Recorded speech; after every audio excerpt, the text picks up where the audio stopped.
자, 우리 하나님 말씀 창세기 41장 40절로 43절 말씀입니다. 창세기 41장 40절로 43절. 자, 우리 찾으신 줄 알고 한 목소리로 자, 다같이 시작. 너는 내 집을 다스리라. 내 백성이 다 내 명령에 복종하리니 내가 너보다 높은 것은 내 왕자뿐이니라. 바로가 또 요셉에게 이르되 내가 너를 애굽 온 땅의 총리가 되게 하노라 하고 자기의 인장반지를 빼어 요셉의 손에 끼우고 그에게 세마포 옷을 입히고 금사슬을 목에 걸고 자기에게 있는 버금순에 그를 태우매 우리가 그의 앞에서 소리 지르기를 엎드리라 하더라. 바로가 그에게 애굽 전국을 총리로 다스리게 하였더라. 아멘. 자, 할렐루야. 자, 호기를 들어보세요. 따라서 합시다. 하나님 은혜 받읍시다. 하나님 은혜 받읍시다. 천년 전에 한 신하가 왕과 식사를 하게 되었어요. 그런데 이 신하가 왕과 식사를 한 다음에 막 쫓아와서는 친구 집에 가서는 큰일 났다는 것입니다. 큰일 났다. 이 나라가 곧 망하게 생겼다. 그러면 너도 빨리 이 나라를 떠나라. 그러는 것이었어요. 그래서 친구가 묻기를 도대체 궁전에 가서 뭘 보고 왔길래 그렇게 호들갑이냐 나라가 망한다 그러느냐 했더니 왕이 식사를 하는데 상아 젓가락을 가지고 밥을 먹더라는 것입니다. 여러분 젓가락 있잖아요. 근데 젓가가 코끼리 뿔로 상아를 가지고 만든 젓가락이라는 거예요. 그러니까 얼마나 호화로운 그런 생활을 하고 있다는 겁니까? 이 나라가 이렇게 사치가 극에 달했다. 이제는 얼마 있지 않냐면은 나라가 망하게 생겼으니까 빨리 도망가라. 그러면서 친구에게 조언하더라는 것입니다. 정말 이 사람은 그 한 가지 왕이 궁전에서 하는 그 한 가지를 보면서 모든 것을 볼 수 있었던 것입니다. 여러분 정말 한 나라를 다스린다는 것은 이거는 이 지도자로서 책임이 중차대한 일이에요. 한 가지밖에 안 되는 일이지만은 그걸 보면은 모든 것을 알 수 있었던 것입니다. 왕이 나라의 국고를 텅텅 비게 하고 나라의 국정은 넓어지 아니하고 오직 자기 먹고 마시는데 사치만 다하면서는 그런 왕 밑에서 백성들이 도탈에 빠져 있었던 것이에요. 요셉은 어땠습니까? 요셉은 애굽에 끌려가가지고 종살이 하다가 감옥에 갇혔어요. 그리고는 그 감옥에서 나오자마자 뭐 하게 되었습니까? 애굽을 다스리게 되었어요. 감옥에 있던 죄수가 나오자마자 애굽에 다스리는 총리가 되었다. 이거는 인사의 일로서는 아주 파격적인 인사였습니다. 대대적인 파격적인 인사였어요. 아마 우리나라 같으면은 조선시대 때 임금이 죄수를 불러다가 영의정을 살리려 그러면은 이 신하들이 다 모여와가지고는 전하 통촉하여 주시옵소서 아니되옵니다 그러면서 막 이 유림들이 나서가지고 이렇게 반대하고 나섰을 것이에요. 그런데 이 왕의 바로의 말에 한마디, 그 한마디에 모든 신하들이 꼼짝할 수 없었어요. 이게 무엇입니까? 이만큼 하나님의 영에 감동된 자가 없느니라. 이 바로의 말 한마디에 온 신하들이 꼼짝할 수 없었던 것입니다. 여러분 우리는 정말 크게는 나라를 다스리는 일로부터 시작해서 작게는 가정을 다스리는 일에 있어서까지 다스리는 사람은 어떤 사람이 되어야 되겠습니까? 바로 이 첫째로는 하나님의 영에 감동함을 입어야 돼요. 하나님의 영에 감동함을 입어야 됩니다. 따라서 합시다. 하나님의 영에 감동함을 입읍시다. 할렐루야. 우리가 에디슨의 말을 알잖아요. 천재는 99%의 노력과 1%의 영감이다. 그런 에디슨의 말을 알잖아요. 근데 에디슨이 기자와 인터뷰하고 그 기사가 나갔는데 에디슨이 그 기사를 읽고는 불같이 대노했다는 것이에요. 자기는 그런 뜻으로 말하지 않았다는 것입니다. 우리가 다 모든 사람이 다 99%의 노력을 한다. 그런데 100%가 되려면 1%의 영감이 필요하다.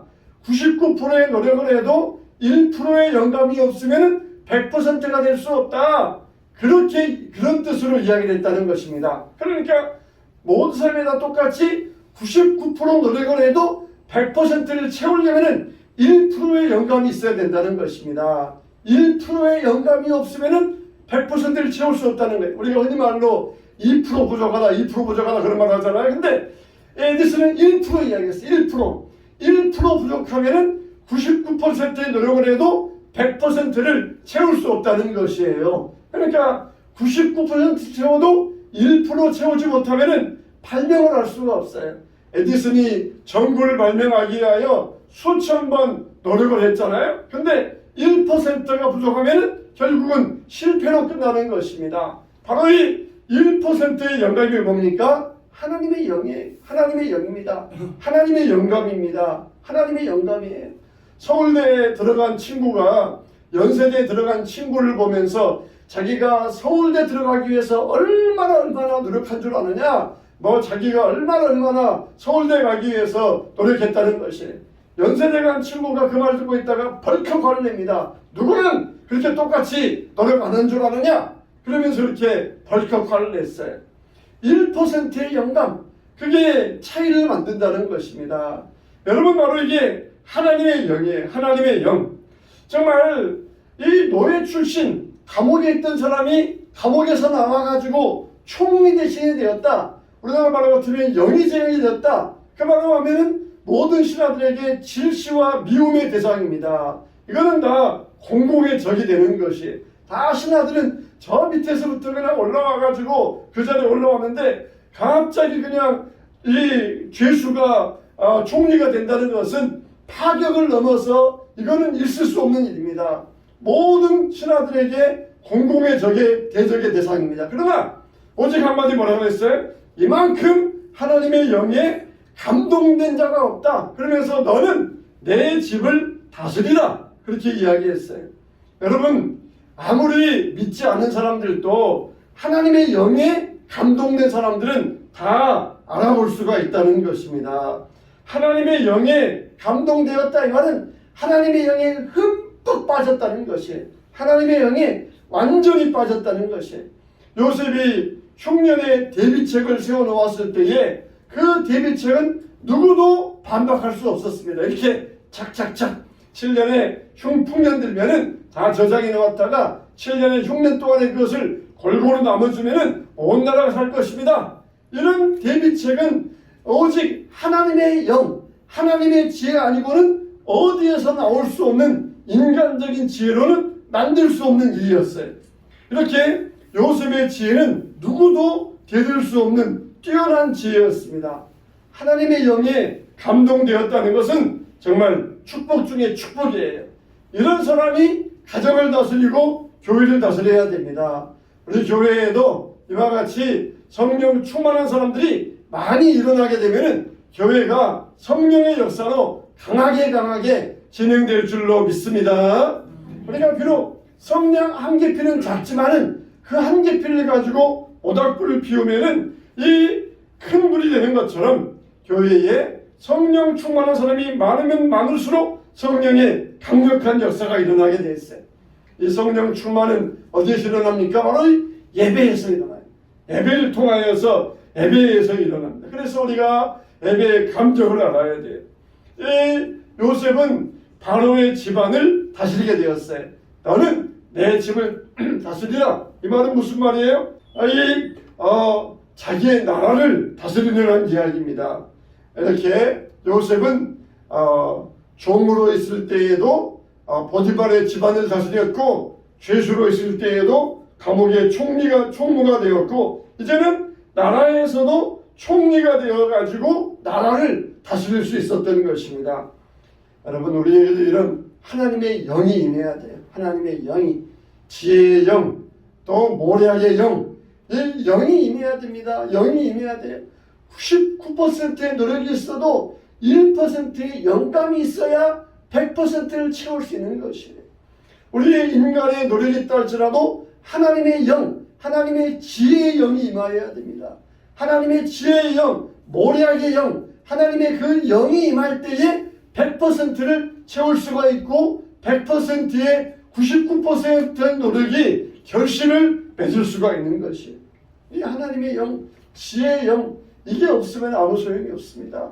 성령, 하나님께서 이 지혜의 영을 더해 주셔야 돼요. 우리에게도 하나님께서 집단적으로, 우리 교회도 집단적으로 이 지혜의 영, 모리아의 영을 더해 주실 수 있게 되시기를 주님의 이름으로 축원합니다. 그를 위해서는 성경을 깊이 읽어야 됩니다. 성경을 읽어도 그냥 눈으로 그냥 슬쩍 읽고 지나가지 말고 깊이 읽어야 돼요. 깊이. 이 말씀이 무슨 말씀인가 그러면서 깊이 곱씹고 또 씹고 묵상하고 또 묵상하고 그래야 돼요. 그럴 때 바로 성령에 감동된 사람이 될 수가 있어요.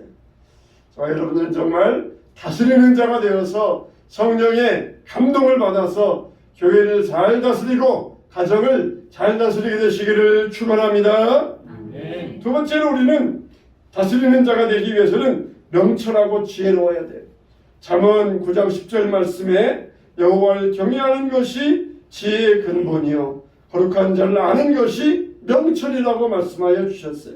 그러니까 명철이란 사리를 분별한다는 것이고 지혜라는 것은 능수능란한 것을 이야기해요. 그러니까 명철하고 지혜롭다 이 말은 공과 사, 선과 악을 분명하게 구별할 수 있는 능력, 이걸 명철과 지혜라고 합니다. 그래서 일상생활 가운데서 옳고 그른 것을 분별하는 것, 이런 능력을 명철과 지혜라고 해요. 요셉은 종살이 하면서도 요령을 피우지 않았어요. 누구보다도 사리가 분명했으니까 보디발의 아내가 유혹할 때에도 단호하게 거절했습니다. 여러분, 이와 같이 명철하고 지혜로운 자가 되려면 선악을 구별할 줄 알아야 돼요. 그러나 이것은 하루아침에 생기는 것이 아닙니다. 요셉은 13년이라고 하는 훈련 기간이 있었어요. 그 훈련 기간 동안에 이런 명철과 지혜를 쌓았던 것이에요. 여러분, 우리가 하루하루 살아가는 것 하나님의 훈련의 기간입니다. 우리가 인생을 살아왔으니까 그러면 그만큼 훈련받았다는 것이에요. 우리 인생의 나이만큼 우리는 훈련을 받았다는 것입니다. 그래서 인생의 나이만큼 지혜가 쌓이고 명철이 쌓이는 것이에요. 요셉도 13년간 혹독한 훈련을 받았을 때에 명철하고 지혜로운 자가 될 수 있었어요. 저 여러분도 믿음으로 다스리는 자가 되시기를 주님의 이름으로 축원합니다. 세 번째로는 다스리는 자가 되기 위해서는 작은 일에 충성해야 돼요. 나는 내 집을 다스리라. 내 백성이 다 내 명령에 복종하리니 내가 너보다 높은 것은 내 왕자뿐이니라. 모든 통치의 호를 요셉에게 주었어요. 모든 통치의 권한을 요셉에게 주었습니다. 나는 너보다 높은 것은 왕자, 나는 그냥 내 자리만, 왕의 자리만 지키고 있을 테니까 실질적인 모든 일은 네가 다 해라, 그런 뜻입니다. 그래서 나라의 모든 권한, 재정의 권한, 토지의 권한, 또 인사 권한, 모든 것은 한 손에 쥐고 온 애굽을 다스리는 권한을 요셉이 가지게 되었어요. 이것은 자기 할아버지 이삭도, 아버지 야곱도, 종전아버지 아브라함도, 어떤 믿음의 조상들도 갖지 못한 이런 권한이었습니다. 여러분, 우리가 하나님을 잘 믿으면은 어디 가든지 이런 지도력이 생겨요. 예수님을 잘 믿으면은 다스리는 지혜가 생깁니다. 그래서 우리가 세상 보좌를 우리가 부러워하지 않아요. 그런데 만일 우리가 세상의 자리를 탐낸다, 그거는 마치 왕이 되어가지고 거지에게 구걸하는 것과 같습니다. 하나님의 자녀들은 이런 자존심이 있어야 돼요. 세상도 다스릴 수 있는데 내가 세상에 겨우 작은 자리를 탐내서 이걸 구걸하는 것, 그래서야 되겠습니까? 요셉은 종살이 하다가 감옥살이 하다가 단번에 애굽의 왕궁에 입성할 수 있었어요. 그래서 요셉은 어땠습니까? 종살이 하다가 감옥살이 하다가 국무총리가 되기까지 요셉은 비천에 처할 줄도 알고 풍부에 처할 줄도 알라 그랬어요. 바울이 그랬잖아요. 자기가 비천에 처할 줄도 알고 풍부에 처할 줄도 알고, 그러면서 이 하나님의 뜻을 알고 모든 일에 능력 주시는 자 안에서 모든 일을 할 수 있는 능력을 받았다 그랬어요. 그래서 야곱이 왕궁을 다스릴 수 있었던 것은 작은 일에 충성하였기 때문입니다. 요셉은 총리라고 하는 그 지위 자체를 중요하게 여기지 않았어요. 요셉은 어떤 직무가 주어진다 할지라도 잘 감당할 수 있었던 것입니다. 요셉은 온실 속의 화초가 아니었어요. 우리는 살아가면서 다양한 환경을 만나잖아요. 어릴 때부터 비천에 처할 줄도 알고 풍부에 처할 줄도 알아야 돼요. 그래서 자기 감정을 잘 다스릴 수 있어야 돼요. 그냥 이 작은 일에 그냥 얼굴색이 변하고 행동이 변하고 모든 삶이 변하고 이래서는 안 돼요. 우리가 자기 감정을 잘 다스리면서 그래야 모든 집을 다스릴 수 있는 고난이 생기게 되어 있습니다. 요셉은 작은 일에도 충성할 때에 그 결과가 뭐였어요? 애굽의 나라를 다스리면서 어떤 명령을 내려도 백성이 다 복종하는 이런 결과를 얻게 되었던 것입니다. 요셉은 비록 애굽의 종으로 팔려왔지만 참 하나님의 은혜로 보디발의 집에서 가정의 총무가 되었고, 그리고 감옥에서도 재반 사무를 치레하였고, 그리고 나라의 총리가 되면서 나라를 다스리는 총리의 자리에 앉을 수 있었던 것입니다. 요셉의 목적이, 인생의 목적이 총리의 자리였습니까? 그게 요셉의 인생의 목적이 아니었어요. 아직 하나님의 뜻에 잘 순종하는 것이 요셉의 목적이었습니다. 인생의 목적이 총리의 자리를 두고 있는 사람들은 이 자동차에 욕심내고 집에 욕심내고 인생에 보이는 것에 목적을 두는 사람들은 이런 물질적인 것에 욕심을 둡니다. 그러나 하나님께 목적을 두는 사람들은 요셉처럼 눈에 보이는 것에 욕심을 내지 않아요. 믿음은 바라는 것들의 실상이요 보지 못하는 것들의 증거라 그랬습니다. 그래서 하나님 때문에 바라는 것을 실상으로 놓고 보이지 않는 것들을 증거할 수 있어야 됩니다. 우리는 작은 일에 충성하는 자가 되어야 돼요. 작은 일에 충성하는 자. 요셉은 정말 작은 일에 충성하였을 때 나중에는 큰 것도 잘 다스리는 믿음의 권력자가 될 수 있었던 것입니다. 마지막으로 우리는 깨어있는 자가 되어야 됩니다.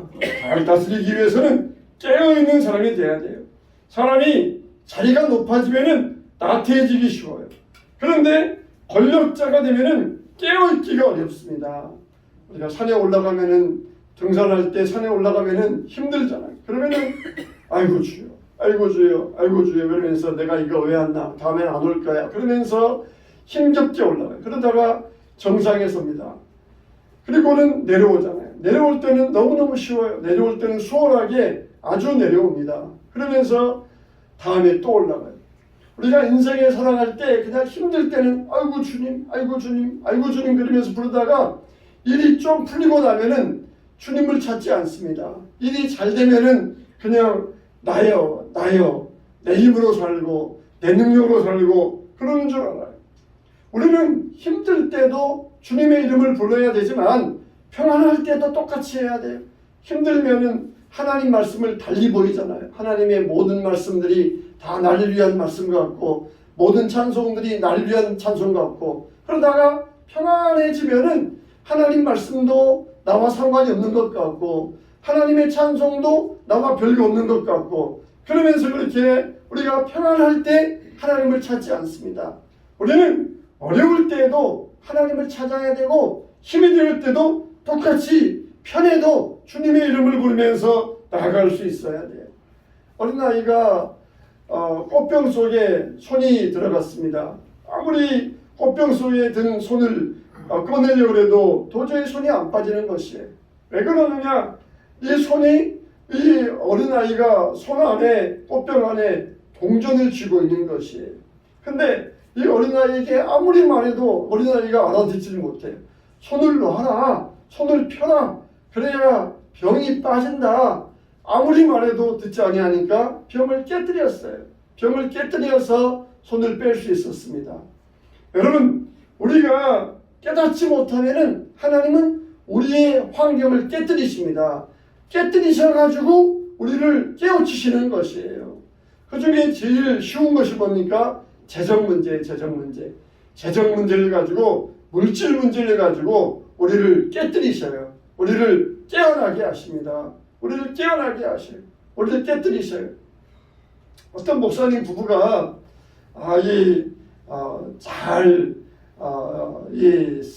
싸웠어요. 잘 싸우는 이 목사님 부부였었어요. 그래서 우리는 다시는 싸우지 말자 그랬는데도 또 싸우고, 또 싸우지 말자 또 싸우고, 그래서 하나님 앞에 그런 이 맹세를 했대요. 하나님, 우리가 또 싸우면은 우리가 한 달 사례비 하나님께 드리겠습니다. 그렇게 맹세를 했대요. 그러면서 한 달 사례비 우리가 이제 하나님께 드리자. 그러면서 그렇게 맹세를 하고 했는데도 불구하고 또 말다툼을 하고 싸워버렸어요. 큰일 났습니다. 한 달 사례비 들고 나면은 뭘로 생활합니까? 그래도 하나님께 맹세했으니까 소란히 한 달 사례비를 하나님께 드렸어요. 근데 큰일 났어요. 이제는 뭘로 살겠어요? 참 이 목사님들도 돈 문제에 있어서는 이거는 어쩔 수 없잖아요. 그래서 이제는 큰일 났다. 한 달 동안 어떻게 사느냐 그랬는데 하나님께 순종했더니 하나님께서 이 아들의 병을 치유해 주셨어요.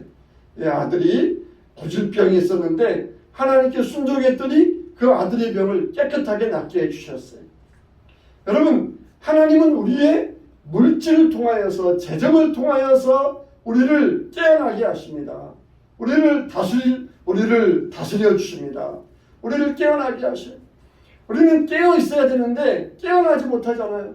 경제적으로 어려워지면은 그때서 하나님을 찾아요. 나라가 힘들고 어려워지면은 그때서 성도들이 하나님께 나와서 기도합니다. 경제가 어려워지면은 사람들이 교회 와서 기도하기 시작해요. 하나님은 재정의 문제를 가지고 우리를 다스립니다. 물질 문제, 하나님 앞에서 깨어나게 하십니다. 우리는 깨어 있어야 돼요. 늘 깨어 있어야 됩니다. 예수님께서도 나의 원대로 마옵시고, 어린아이가 꽃병 속에서 손을 펴지 못하니까 부모가 꽃병을 깨뜨려 가지고 손을 꺼냈던 것처럼 우리가 꽉 쥐고 있으면서 꺼내지 못하니까 하나님께서 깨어버리셔요. 깨뜨려 버리십니다. 깨셔가지고는 우리의 환경, 우리의 삶을 깨셔가지고는 거기에서 빼내게 만들어 주셔요. 우리가 어렸을 때도 무엇을 손에 쥐고 있습니까? 내가 소중한 줄 알지 이것을 꼭 손에 쥐고 있는 거 무엇이 있습니까? 주님은 이것을 꺼내기 위해서 우리의 것을 깨어버리셔요. 깨뜨려 보십니다. 그래서 이것을 꺼내게 만드시고 우리의 삶을 깨어버리셔요. 우리는 깨어나야 됩니다. 깨어나야 돼요. 그래야 잘 다스릴 수가 있는 것입니다. 우리가 하나님의 영에 감동되어서 깨어있을 때 이 가정과 나라가 명철하고 지혜롭고 잘 다스릴 수가 있는 것이에요. 사랑하는 성도 여러분, 우리는 다스림의 지혜를 받아야 됩니다. 요셉처럼 이런 다스림의 지혜를 가지고 믿음으로 잘 다스릴 수 있어야 돼요. 저와 여러분들에게 이런 다스림의 지혜가 있으니까, 하나님의 영이 있으니까 우리가 모두가 다 99%의 노력을 안 해도 하나님의 영 1%의 하나님의 영이 있어야 돼요. 하나님의 지혜, 하나님의 영, 하나님의 지혜와 모략의 영이 우리에게 임할 때에 하나님께서 이 지혜를 더하여서 100%의 열매를 맺게 하여 주실 것입니다.